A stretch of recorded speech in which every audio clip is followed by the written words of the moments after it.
Welcome back, book club.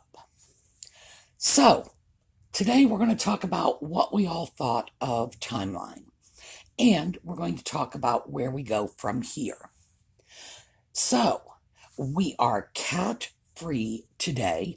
Audie is out hunting. It's a beautiful day, and he was very excited because neighbors were out in their yards. And the pandemic has been hard on him because he doesn't get company anymore and he doesn't see people. And he's a real people cat.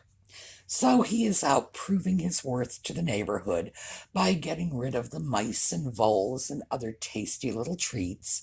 And he will be back because even on a good day, he doesn't stay away very long.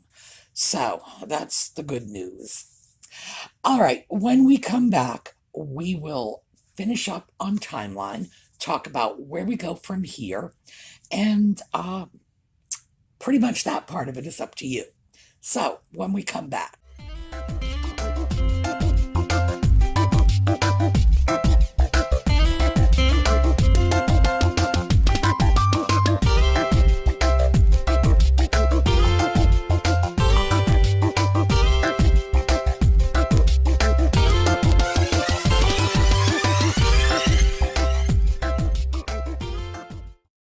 Okay, Timeline. What did you think?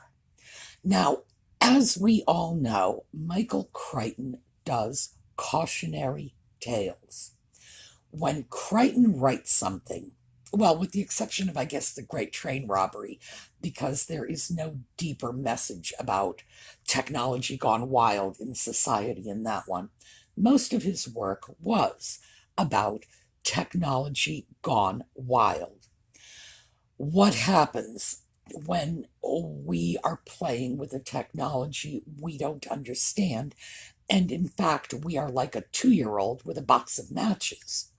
That was the theme of Jurassic Park, that just because we could clone dinosaurs, and he's probably almost right about that.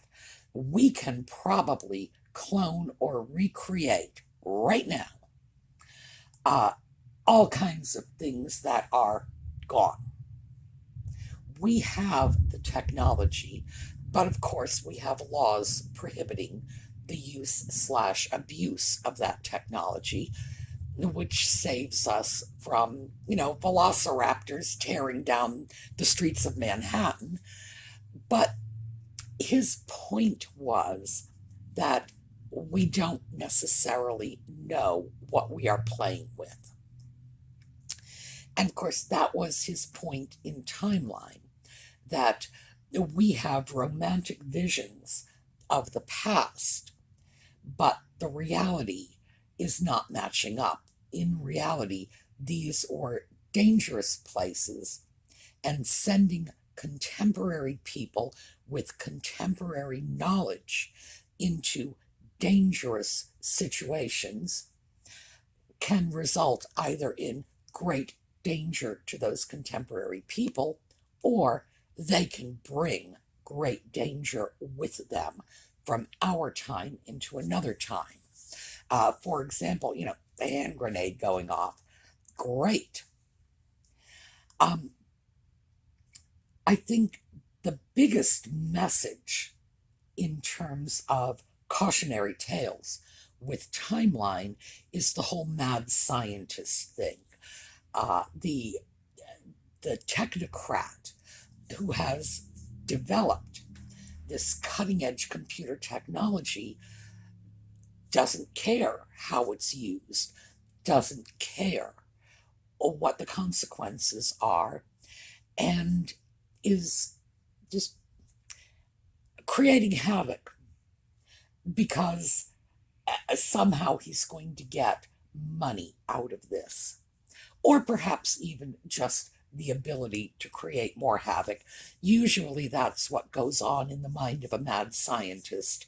The wealth doesn't impress them anywhere near as much as the idea of what they can do with that wealth in terms of carrying their vision further down the road. So I think that was ultimately what we're supposed to take away from this, but also that our romantic notions of the past are pretty inaccurate. And having said that, I also have to say that there were several rather large and conspicuous inaccuracies in Crichton's telling of the tale. So,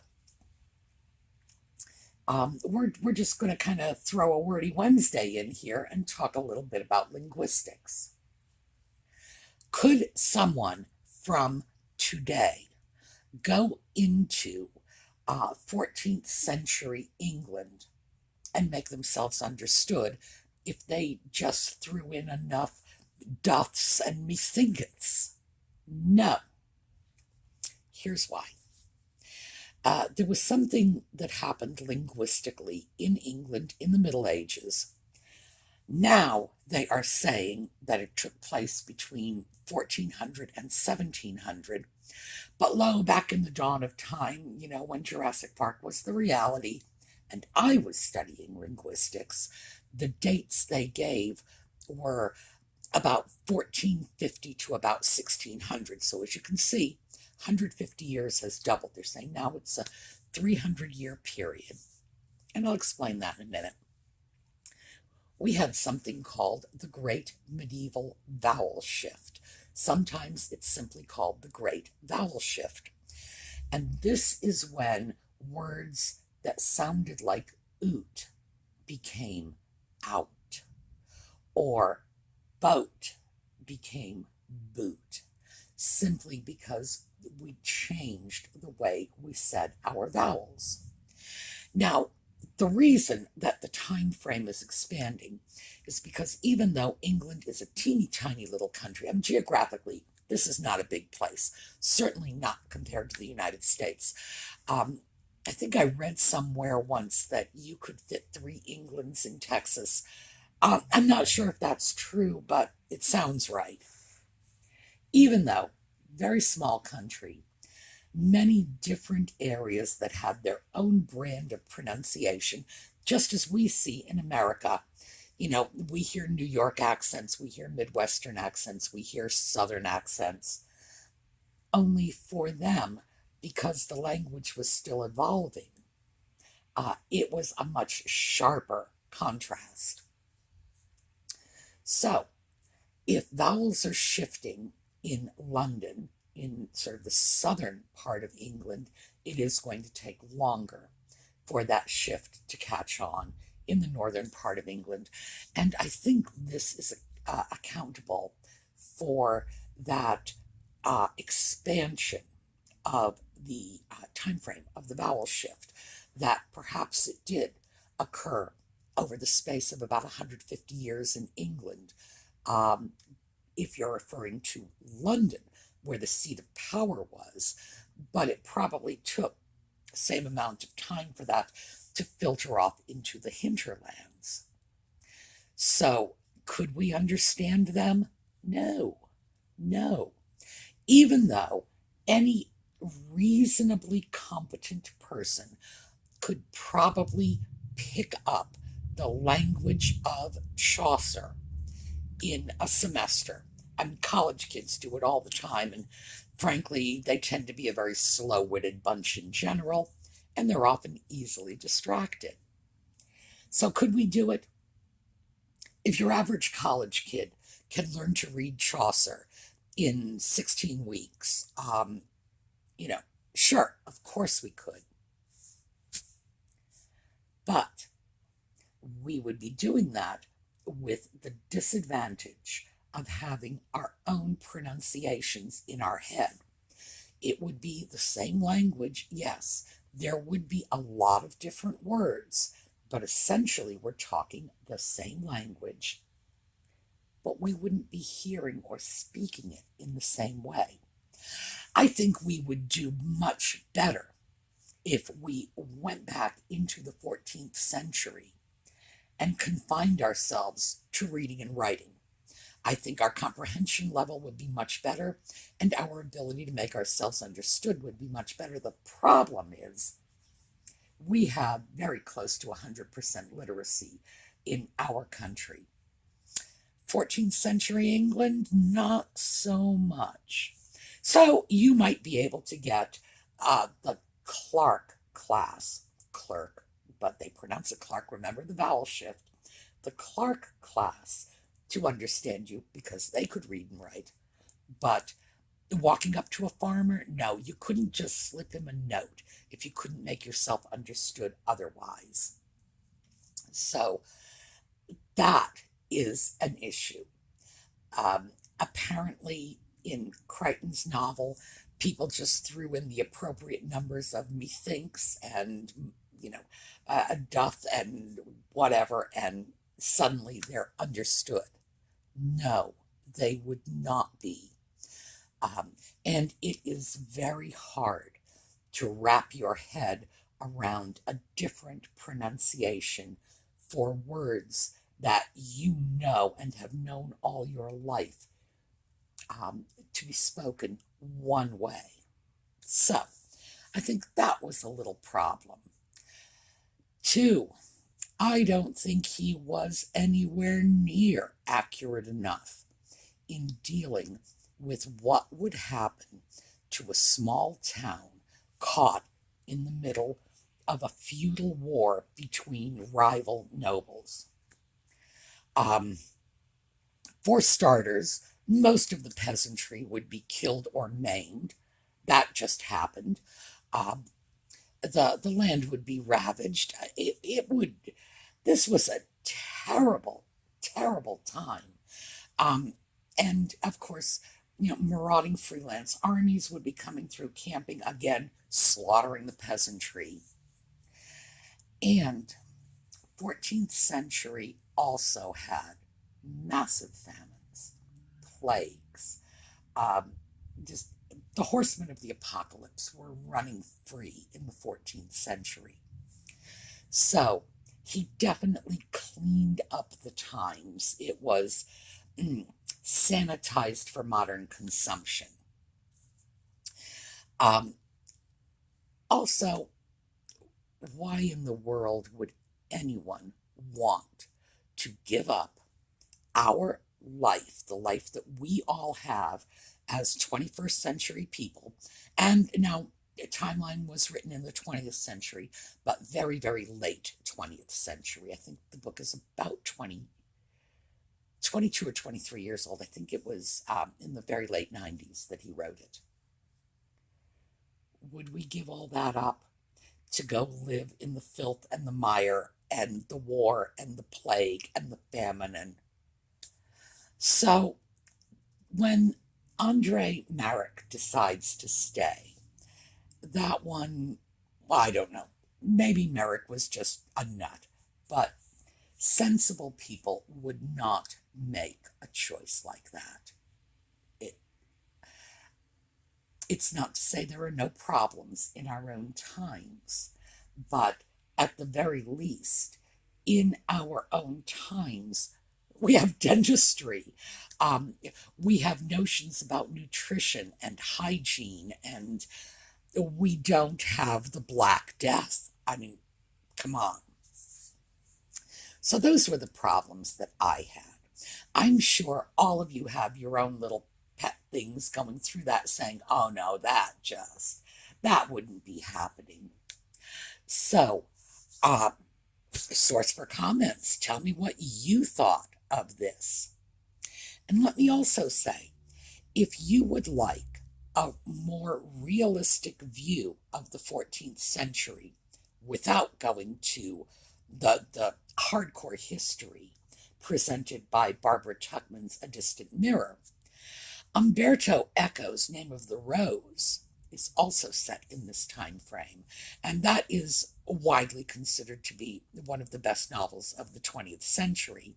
So, if you would be interested in pursuing this time frame, absolutely, Name of the Rose. It was set in 1327, I think, whereas timeline was 1357 or 59. Uh, the difference is about 30 years in terms of time, and very close in geography because they were both in the Southern Europe area. Umberto Eco, however, is not a scientist like Crichton exploring scientific themes as his sort of underlying premise. Eco was a medievalist, and he was probably a mystic too. He was definitely an interesting fellow, but he is he's passed, very well grounded in the period. So the medieval Europe he presents is dirtier, messier, scarier, but without being too dark for our present set of circumstances. So if that's something you'd like to explore further, we can throw Name of the Rose on our list. Meantime, since I couldn't find a good consensus of where we would like to go next in the comments, I thought I would throw this out to you. You let me know. We seem to be doing well when we take our books in pairs. And I think it's a good way to read because it encourages us to read with a purpose, without really being reading with an agenda, if you see the difference.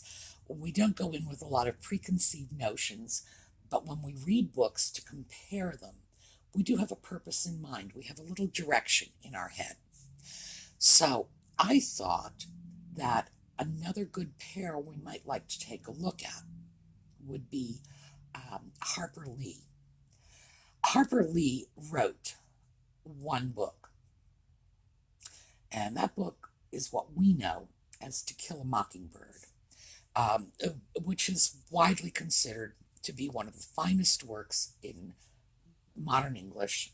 So, and it was extremely influential, really. She did, however, write a draft, and that draft was Go Set a Watchman, and it was not published until after her death. So, To Kill a Mockingbird comes out in, I think, 1960. Go Set a Watchman came out just a couple of years ago. So, they're a good pair because To Kill a Mockingbird was one piece pulled out of Go Set a Watchman. It's like one little vignette that was pulled out and then elaborated upon. So, good pair. Go Set a Watchman has not done as well in critical reviews as To Kill a Mockingbird, which I think is fair on behalf of the reviewers, but unfair in terms of the criticism of Harper Lee. It was the draft of a novel, and clearly when she had some outside direction, the direction of an experienced editor, this was her first novel, she took it, she took the direction, took the novel, and created a masterpiece. And she certainly never intended Go Set a Watchman to be published independently. When it was published, and there's been a lot of controversy over this, a lot of claims of elder abuse. She was quite elderly, deaf and blind, and probably not very much aware of the consent she was allegedly giving for the publication of this draft of her first novel. It had never been published prior to this, and we're talking a period of 50 years. It had not been published. Actually, I think closer to 55 years. She had not chosen to publish it, and it was published, I think they say 3 months after the death of her sister, who was her attorney and managing her affairs when she had been unable to manage her own affairs. So the obvious suspicion is that the next attorney who came in simply got her to agree to something that she had refused to agree to for 55 years when she had all of her resources available to her. So it is quite likely that she did not want this published. Nevertheless, it's it's a decent book. This is not something I would say, well, this is a terrible book and it's lousy and not worth. No, I actually enjoyed it very much.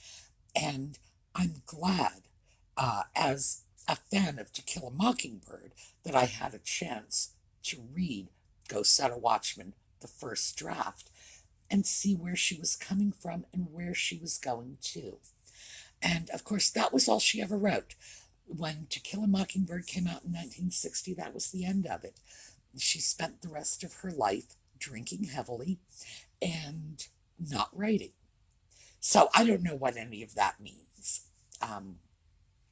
But if you have an interest, that's another pair we can take on. But we're going to have some time to think about this, because what I would like to do, probably next week and maybe even the week after, and I've thrown this out before, we just popped it out there, thought we'd talk about this a little more. Because I recently saw some videos dealing with marriage in Jane Austen's novels, and of course I disagree with virtually everything everybody says about them, because I have my own opinions, thank you very much. That was one that I said we could look at. We can look at good marriages and bad marriages, and I can give you my take on it. And my take on it, by the way, is always straight from the novel. I think Jane told us what she wanted us to know, but she didn't always tell us in a very straight line. So that is something we can do. Would you like to hear about good marriages, bad marriages in Austen? If so, let me know. What would you like more? Good marriages, bad marriages, or do you want to hear about both? Because Austen's literature, all of them, every book she wrote, was aimed at marriage. That is the happily ever after she was looking for. And it's reasonable, because that is what a woman of her era was supposed to look forward to. Marriage, happily ever after. They really did, like, well, I don't want to say they perpetuated the fairy tale, but by putting women in a situation where their only option in society was to get married, get that ring on your finger, and never really told them what came next. They kind of set women up. So, anyway, we can certainly do that, and I'm looking forward to doing that. So, when I say we can do that, we're going to do that. Just tell me the direction it takes, because that is going to give us a little bit of time to see where the reading goes next. And we're coming into spring now. It's probably about 70 degrees out, which is why Audie is so happily scampering around the neighborhood. So the season's changing. Some of us are going to be able to get out more.